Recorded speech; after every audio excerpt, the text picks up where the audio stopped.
This is a talk I call Ethics and the Search for Moral Knowledge. And I'm going to be looking at morality in light of our two major contemporary views about science and the influences of postmodernism. This is a picture of myself from a few years ago. Again, I'm Scott Smith, and my email is scott.smith@biola.edu, which is on the first slide. And it's based on my book, and here's a cover shot of it, In Search of Moral Knowledge, Overcoming the Fact-Value Dichotomy, from InterVarsity Press. Now, there are many competing moral voices today, and here are some of the various claims, that we hear being made. Well, that's just true for you, but not for me, as though truth is something that is up to us, to decide. Here's another one. Religiously based moral considerations should be left out of the public sphere. Or, morality is just a biological adaptation. Another one is that same-sex marriages should be permitted because they convey dignity upon the partners. Or, Muslims should be allowed to practice Sharia law. And there are many, many others, that we could. Now, what should we think about these many claims? And why? Because there are many, many voices or sources for moral claims these days. And if morals are simply up to us, so to speak, to decide, or are just personal or private views, then it seems like there's no way to come to any sort of normative conclusion that should apply to everybody. But I think we ought to question that assumption. And so what I want to look at is to see if there is a justifiable way to sort through these different moral claims and to see, and with good reasons, how we should live and how we ought, or what we ought to permit or prohibit.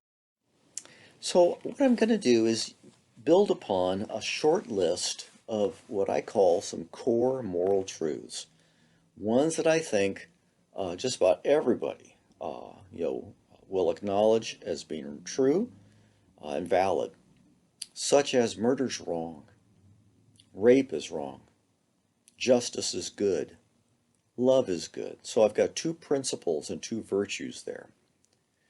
Depending on my audience, I might add some others, such as genocide is wrong, slavery's wrong, or even racism, is wrong.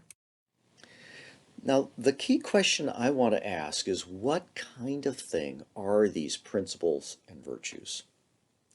Because for many, many people in the history of Western ethics, these have been thought to be transcendent, universal, immaterial, and objectively real properties or features of reality.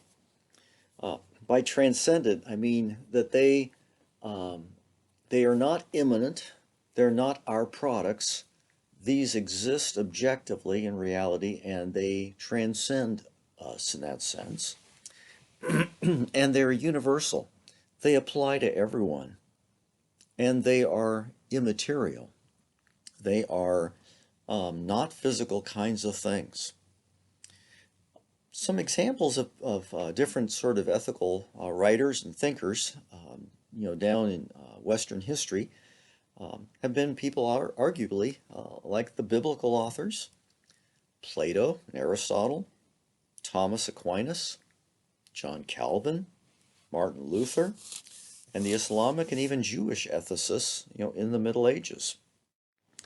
But since the Middle Ages, many different kinds of alternatives have been raised to this kind of view of what these morals are. So I think there are two key questions we're going to ask as we look at these different views. And one is, well, what are these different ways of thinking about the nature of these core morals? And second is, can these various alternatives that have been suggested down through time, can they adequately account for the truth and even validity of these core morals?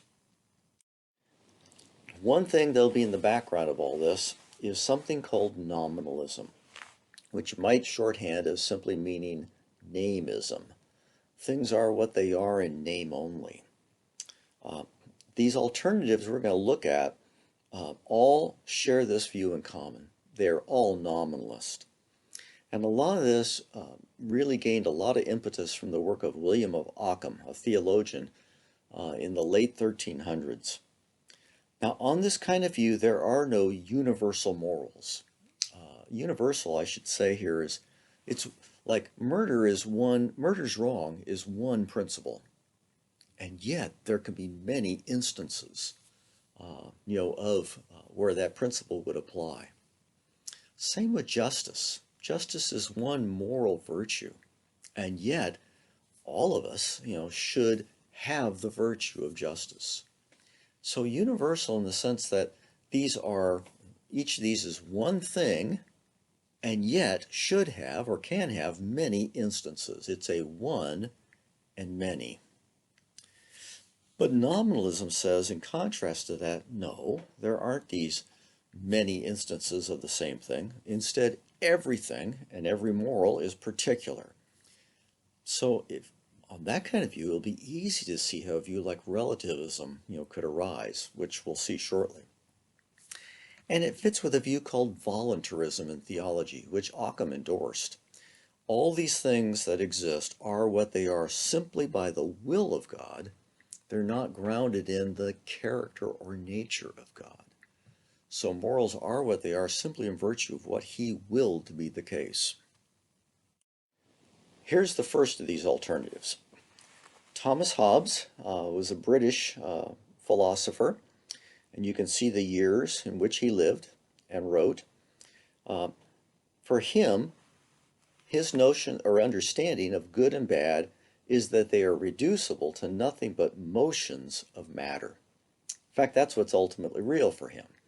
Besides God, God's in the picture for him, but creation is basically nothing but a bunch of mechanisms formed ultimately by atoms. So we're just made of matter. His view of what is good is our being physically attracted towards something. And what is bad is our being physically repelled away, from something. So it's a matter of movements, bodily motions. But there's some problems with this. Are these really adequate views here to account for things like rape's wrongness or murder's wrongness? Because the rapist moves toward his victim, and so does a murderer. If so, then why, given his views, would these be wrong? They don't seem like they would be. Second problem is that motions can be exhausted descriptively. Just, here's how somebody moved, in this direction at this time and this kind of pace. Those are descriptive things. But murder's wrongness, for example, is prescriptive. So how do you get this prescriptive from what is simply descriptive? Someone who followed him was David Hume, also in Britain. For him, morality is just a matter of the sentiments, our feelings, not a matter of reason. So when you come to a statement like murder's wrong, he would treat that as really just an expression of our feelings, which is much like a view we call today emotivism. So murder's wrongness is, to say murder is wrong is simply to do something like, to say, ugh, murder. That's how I feel about it. Well, here are two examples, though, of some many problems with that kind of view. Murder is wrong ends up being just a descriptive claim. I'm expressing my feelings, describing how I feel. But murderer's wrongness is something more than just describing the case.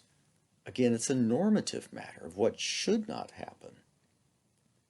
A second problem is that if our feelings change, then so can the morality of an action. But that does not seem to be the case with these core morals of like justice is good or murder is wrong. Overlapping with Hume and trying to answer him was Immanuel Kant, in Germany. Kant held as a key principle that we cannot know things in themselves, but only as they appear to us, which fits with his empiricist kind of view, which means that all knowledge comes by way of the five senses. So his view divides reality into two realms. One you could call the phenomena. Those are the phenomena that are given through empirical means, and that's what science investigates. It gives us knowledge of reality and facts.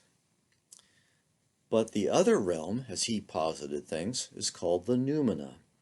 There's got to be a realm of things in themselves, not just how things appear to us, but how things really are, apart from those appearances. But that has to be just a postulate for them, because we act as if these are so, but cannot know them as such because of the way knowledge comes by the five senses. Now, for Kant, his view of morality, his basic understanding is that they are absolute commands. There's something that we are to will to be universally valid for everyone. They're not a matter of God's commands, but these are things that we will to be the case. We are self-legislating on this view, or autonomos, or autonomous. But there's some problems with this kind of view. Just because Kant thought that morals were absolute commands, they command us absolutely, why should we choose that starting point? Why was he right, for example, and Hume wrong, or not vice versa? And if knowledge comes empirically, why then should we think with Kant, that we can have moral knowledge? Because, morality is the one area he thought that we have access directly to the noumena, the way things really are in reality, because on his view, again, they have to be absolute commands. And that would mean they'd be unchanging. So murder would always be wrong in his view. But the realm of the phenomena, what's empirically, knowable, is a realm of things that are always changing, because we notice that through experience. As we get older and notice ourselves in the mirror, we are changing over time. Societies change, different factors, in the world change, all sorts of things, change. But for him, these moral principles have to be part of the noumena, because they, according to his view, have to be absolute commands. But if knowledge comes through the five senses, why should we think that we really can have, moral knowledge? There's another problem for him.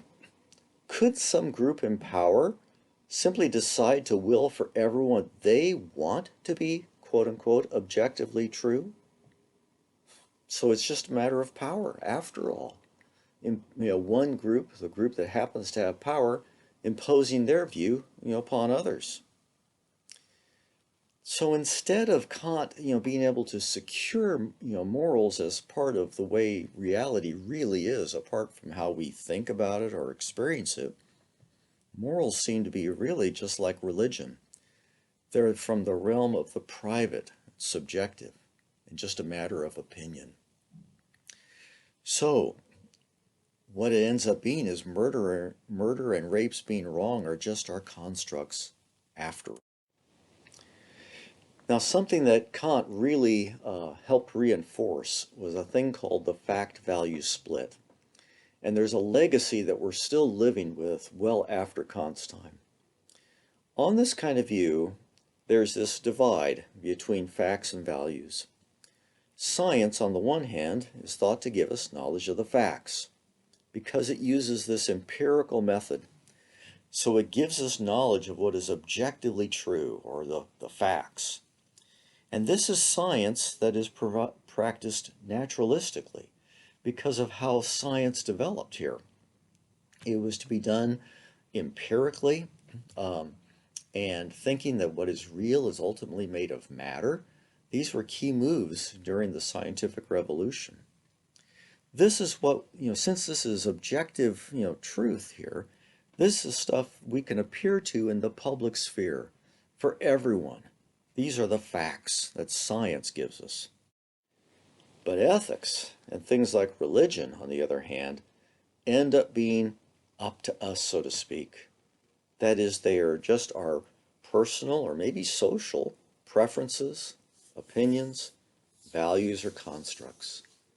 And if that's the case, how could they possibly be held to be valid and normative for all? Instead, these are thought then to belong to a private or personal sphere, and they're just mere opinions and preferences. And this is something we still really live with, I think, very much today. Science gives us knowledge of the facts, but things like ethics and religion are personal opinions and preferences. And this, frankly, I think is one of the most important ideas that we as apologists, need to address. More alternatives. Jeremy Bentham and John Stuart Mill, both, one from Great Britain and the other from the United States. On their views, they embraced utilitarianism. Right or wrong depends on the sum of the good and bad consequences. It's simply a matter of how you add up all the good consequences and you compare them with the bad consequences and see which ones, wins out. That is more Bentham's idea, where you have this quantitative utilitarianism. Mill was looking more for a qualitative kind. It was the greatest good to be maximized for the greatest number of people. But again, utilitarianism follows the same kind of path because it's focused on what is empirically observable, and that things are not universal. They are particular things we go out, and observe. But there's some obvious problems with utilitarianism. One is there's nothing intrinsically right or wrong, just in and of itself. It's essentially or necessarily valid. Why? Well, because there are no essences on this kind of view. There's no essential facts, you might say, of the matter, that just due to its very nature, justice is good, or due to its very nature, murder is wrong. And I think as Christians, I think we'll be able to explain that better because they're grounded in who God is and how He's designed things. But on this kind of view, there are no such essences. Everything's just based on how the consequences cash out. So in that kind of case, murder or rape's wrongness could turn out otherwise. It could turn out to be morally obligatory, or could have turned out to be morally obligatory, for example, to have assassinated Martin Luther King Jr., the civil rights leader in the United States in the 1960s. But that makes murder actually right, in that kind of case. And a kind of view that can justify that kind of result has got something deeply wrong with it. The other thing to think about, just as a quick observation, is that who gets to define what are the, quote, good, quote, bad consequences from the very beginning? What's the basis for this? And utilitarianism doesn't have an answer for this. Here's another alternative, naturalism. And there's a family of ethical kind of views in here. There's not just any one particular ethical theory that naturalists must embrace. So we'll look at a few. But on this view, what is naturalism? Very roughly, it's the idea that all is natural. There is no God, no immaterial entities like souls or morals, or if there are any, they depend for their existence, like souls or thoughts or these sort of things, depend for their existence upon the physical. And they have no causal powers. The physical drives everything. So everything ends up being particular on this because there are no universal things, because those seem to be things that would be immaterial. So here's a few options, different views that different naturalists have taken in ethics. And this is not exhaustive, but here's one by Michael Ruse. The first one is that morality is just a biological adaptation. It's an evolutionary byproduct. Second one could be that same-sex behavior is permissible because it is simply genetically determined. Another one could be that right or wrong are just a matter of the movement of the body parts. James Rachels uses this to defend active euthanasia, where a physician actively puts a patient to death. Very similar, to Hobbes's kind of view. Another one could be that ethics is simply a matter of what science measures. So we'll do a survey and just see what most people happen to prefer, and based on that scientific measurement, that is what is right or wrong. Or maybe it's just what promotes survival. Now, in general, here's a problem. These ideas are largely just descriptive things, and that fits well with our understandings of what's real on this view, physical stuff. But once again, how do you get what is normative, which is what morality is about, from simply what is descriptive? Or another way to put it, how do you get the ought, the moral ought, from the descriptive is? Another problem is this. If morality as objective is just an illusion of our genes, which is what Ruse holds, then murders being wrong could have turned out otherwise. I mean, we could have evolved differently. But is that really the case? Now, I realize I'm appealing to our intuitions here, but is it really the case that murder could have turned out to be right, even obligatory? Or that justice could have turned out to be bad? I don't think so. And it takes a lot for people to bite the bullet, so to speak, and come to that kind of conclusion. Here's another set of issues. What if you have, like a scientific survey and comes up with what most people prefer, and that is simply the result of a scientific assessment, and that is what is deemed moral? Well, counterexample to that could be what most people prefer, such as racial discrimination in the deep southern states of the United States in the 1950s and 60s, could have been very much the Jim Crow kind of laws and behavior, which were discriminatory, to say the least, against blacks. And for a moral reformer whom we rightly regard as being good, like Martin Luther King Jr., he would have been deeply immoral for going against what most people preferred in that location at that time. But that is just deeply counterintuitive. Another thing is this. Is the principle murder's wrong just physical?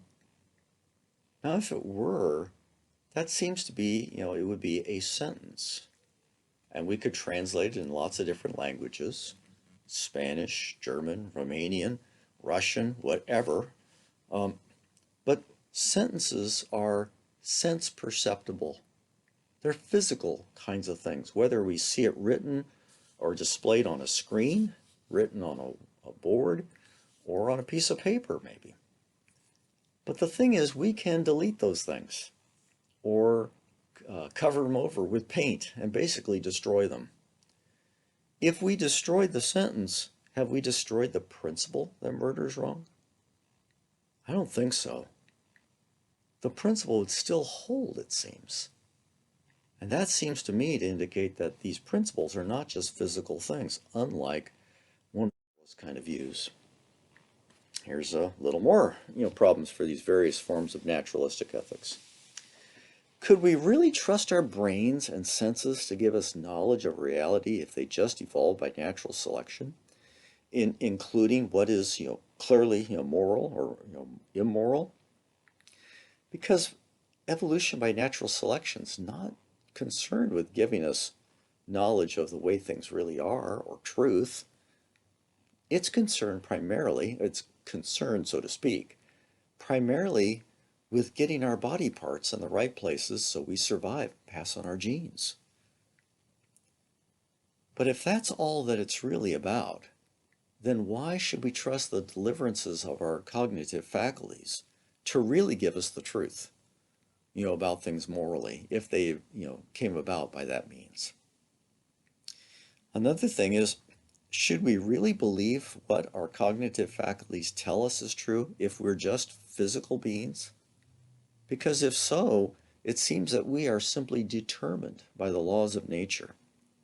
And the deliverances of our brains, our nervous systems, could be, that justice is good, but nonetheless, that's simply a process that is determined to happen. And we don't have any input on that at all because there's no room for a real agent person here to really act and think about this and assess whether or not that deliverance of our faculties is true or not. Another thing is, morality would be just a way of describing or conceiving of the physical. We'll touch on that a little bit more here shortly. But again, morality is something much more than that. It's prescriptive. Another thing I think that with naturalistic ethics, or at least on naturalism, arguably there's no room for real beliefs, thoughts, concepts, or experiences, etc. That's because those things involve a thing called intentionality. By that, I simply mean the ofness or aboutness of those kinds of states. And quite arguably, and I do this in the book, and I have to be kind of quick here on it, but quite arguably, that kind of thing cannot be reduced to simply physical stuff. Well, why? Well, there are a couple reasons. If it was physical, that my belief that about murders being wrong. So, if my belief about murders being wrong simply is a physical thing, that means that I have a belief, and its being wrong is just a causal. There's a causal connection, between that belief and that principle of murder being wrong. But between those two physical things stands a long series of physical states, in which case one state causes the next, which causes the next, and so on. And the problem is there's no room for us to be able to traverse that long physical chain and get from the originating belief and see that it matches up with the way things really are. So we could believe that murder is wrong, but we won't actually be able to match up with how things are in reality and know that it is wrong, because we can't traverse this long physical state. The other thing is, as Daniel Dennett says, there are no essences.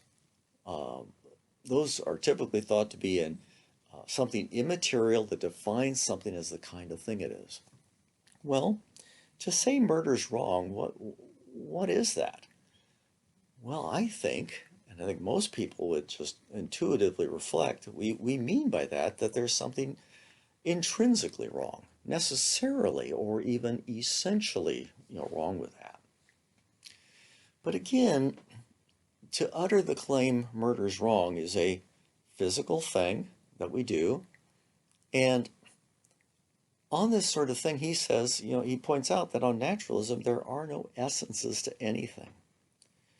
Well, he draws the consistent conclusion in that means there are no deeper facts beyond mere behavior that would define murders actually being wrong. Instead, it is simply a matter of our interpretation that we give, to this utterance, to this movement of body parts, and it's simply nothing but our interpretations that we're giving here. But if that's all we're doing, and we're simply interpreting things, what is it we are actually interpreting? Well, it seems like we're not interpreting the thing, the thing itself. Again, it seems like there is an interpretation of something physical. So we are interpreting an interpretation. And so we're interpreting another interpretation and another interpretation. And the result is there's no way to get started. There's no way we can know that any sort of beliefs actually match up with reality at all. We end up with nothing but interpretations and no way to make good on any of them, at all. So there's no knowledge, period. What this means, all these different problems point out is that the fact side of the fact-value split is mistaken. We can't make good on these claims, especially from this last point about Dennett and the problem of this physical chain.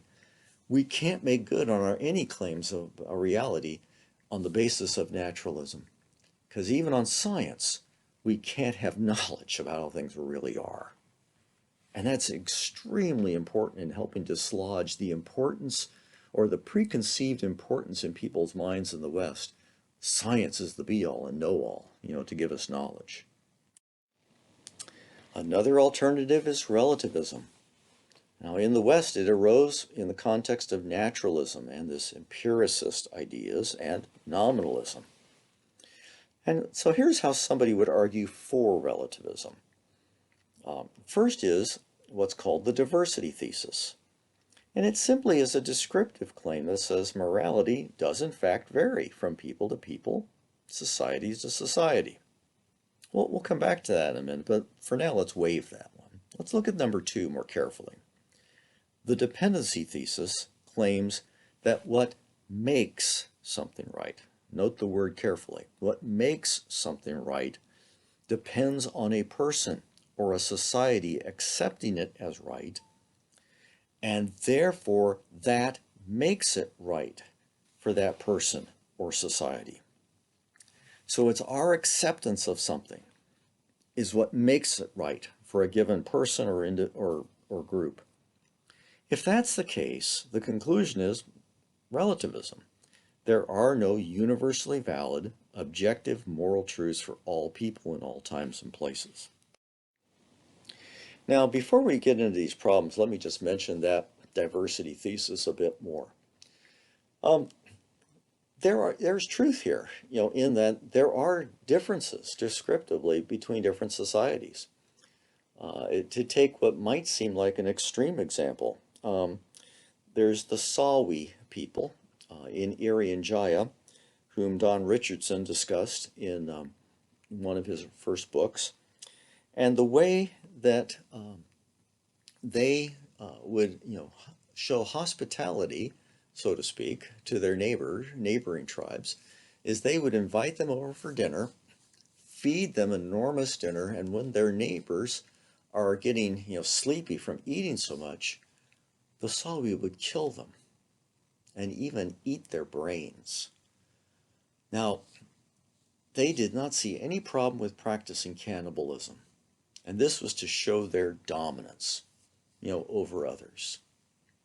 So yeah, look how the Sawi practiced, in their morals, and it would seem like they condoned, murders, being wrong.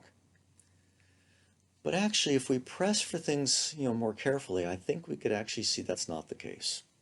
This is what I suspect, anyway. If we change the scenario, and let's say that we have two neighboring Sawi families in the same village, and let's say in one household, the husband decides he wants the neighbor's wife for himself, and so he kills that wife's husband and takes her then, into his own house. My hunch is the Sawi people would see that as an act of murder and it was deeply wrong. Did they see the other as an example of murder? No. Should they have? Yeah, I think so. But nonetheless, they didn't. And so what this helps show, I think, is that the Sawi still had a principle of murder, but they did not see that other instance, inviting the neighbors over and then killing them and eating them. They didn't see that as an example of murder. Other cultures show values, maybe in some different ways than others. Honoring the elderly or honoring your elders is a very important value in many cultures, maybe even universally. If you watch different Asian shows, or study those cultures, you can know that honoring elders and showing that piety, toward one's relatives and ancestors is a very important value. And how you do that can be done in a number of ways. But if you look, for example, at the Eskimos, how they honor their elderly is quite different. They honor them by putting the elderly person on an ice floe and sending them off, on the ocean. Very different, but nonetheless, they still hold the principle, the same, principle. So there can be a difference in secondary principles of how these things get worked out, and maybe even how they should or shouldn't get worked out, as far as our evaluation of them. But there still is, even though there can be descriptive differences, there still is quite a commonality of these core kind of principles, primary kind of ones, we might say. And so the diversity may not go as far down as we've been led to believe by relativists. Now, here's a few problems with relativism. For one, if it was true, then murder or rapes being wrong could be different. But that just doesn't seem to be so. Love could turn out to be bad, on a relativist kind of view. That just doesn't seem like it really could be so. It also means that there would be no moral difference between people like Adolf Hitler or Joseph Stalin, or versus people like Gandhi or Mother Teresa or even Jesus, because they were just following their own codes, on the relativist kind of view. Nonetheless, there clearly are some big moral differences, between them. Hitler's, trying to wipe out, all Jews and subjugate and kill millions, throughout Europe, and even wanting to, have world domination, and etc. We can think of other examples there for Stalin. Morality, then, as the proper way to resolve interpersonal conflicts just collapses, because there is no proper way anymore. Someone holds one view and someone else holds another, and there's no way to, then to say, well, what should we do if we're in conflict? And easily this could devolve down into just a matter of power. More problems? No one can really live this way consistently. Even disobeying civil authority would be immoral, because you're going against the majority rule or of the dominant power. And it's a bad reason to be tolerant. Because why should you be tolerant of these different views when really you've come up with your own, different views based upon your own standards, to begin with? Now, a little bit about postmodernism. What is this? It's different than relativism, at least if you read people who really try to dive into this seriously. I have found this from personal discussions, that if you charge someone who's embraced postmodern ideas and you charge them with being a relativist, they very well may say back to you, you just haven't read so-and-so, carefully enough, or you really don't understand me. It's not relativism per se. Rather, it's more the view that everything is a matter of interpretation. On this view, I don't see postmoderns, or at least the ones, that I tend to read, I don't see them as denying that there's a real world.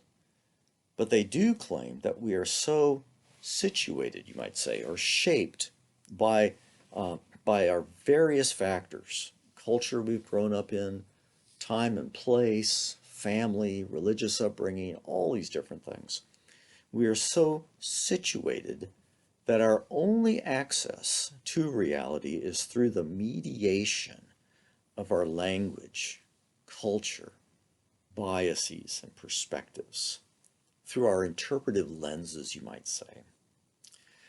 But the problem here, according to the postmodernists, is that we cannot take off our lenses, using that metaphorically here, not literally, but we can't take them off and see or know reality as things really are. directly apart from interpretation. Everything ends up being imagination. So morality ends up being better understood as being embodied in the narrative or story of a community in which we're a part. And that too is tied to a particular language. So some people who've written about this sort of thing, Alistair MacIntyre, Stanley Hauerwas is another, Brian McLaren is another person, with that, Nancy Murphy, and many others. But here's some problems with this. If rape is wrong just because it's part of our story, it could happen that we could find a story in which rape is right, or even permissible. Would that really make rape right? I don't think so. Now again, I'm appealing to our deep down intuitions here. And I think those are grounded ultimately in our being image bearers. People could suppress that kind of knowledge, but it's darn hard to do and be consistent. Is it really just to our biases and perspectives and historical location, all those things, that we know that murder's wrong? Doesn't seem to be. Other cultures seem to know that too. Suppose we change how people talk in a culture, according to their story or narrative, that is most formative of them. Would that really change murder from being wrong? Again, I don't think so. It's because murder seems to be the kind of thing that simply is wrong. Now, if everything's interpretation, just like we saw with Daniel Dennett, then I don't think we can really know anything on these views, because what are we interpreting? It's not the way things really are in reality. It must be another interpretation. But now what am I interpreting? I guess another interpretation, and another interpretation, and another, and another, and another, without any way to get started. So then, what then are these core moral truths? These things like murder's wrongness, rape being wrong, justice being good, love being good, and maybe we could add others, like genocide being wrong. Are they just a matter of how we happen to talk, like the postmoderns would say? Doesn't seem to be. Are they just physical things or evolutionary byproducts? No, we've seen problems with those. Are they just ways of behaving or moving our bodies? No, they seem to be much more than that. Are they just the results of how a utilitarian calculation has, resulted? No. Are they just our expressions of our feelings? All these views fail to do justice to these core morals. So what kind of thing are they? What's their best explanation? A little bit more first on nominalism. Again, all morals would be particulars. And there are no universal morals, true for all people in all times and places. So what is common in, morally in some group is simply due to how they talk, the words they happen to use. So there are no essences to morals since they, have been eliminated on nominalism. And even murders being wrong could have turned out otherwise. Some Christians might appeal to grounding, our morals, in God's will, and not, some further character quality, of His. But all these things, I think, end up being lacking. So what is the best explanation for what these morals are?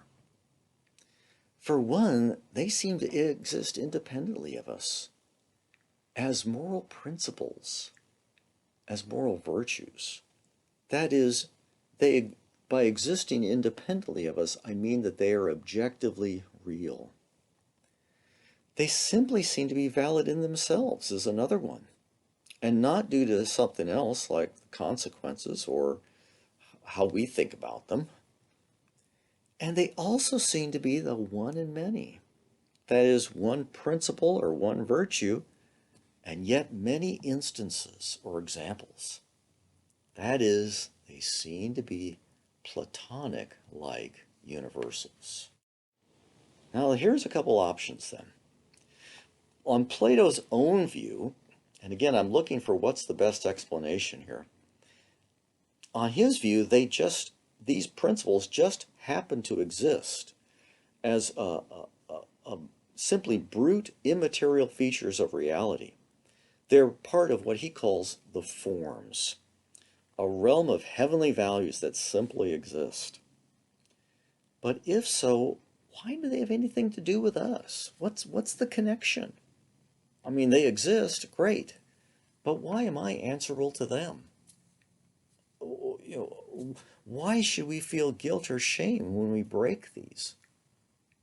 Usually, when we feel guilt or shame, it's when we have violated or harmed or done something to hurt another person, not just some abstract, moral principle. The theistic option seems better than the Platonic one. That is, they are better explained if they're grounded in a moral being, in the presence of whom we feel approval or shame. I think the best explanation involves that they are grounded, these morals are grounded in God's very character, his nature, not his mere will. Because then if it was merely God's will, then God could will whatever be right and is right simply because he's the authority figure. And that's like the Islamic God, Allah. And also, I think, falls prey to problems with what's called the Euthyphro dilemma, that Plato raised. Now, so far from this argument, we don't necessarily get the God of the Bible, but there's more we can say here, I think, if we put this in a large relative case for God's existence. So some of these moral qualities seem to be shareable from God himself.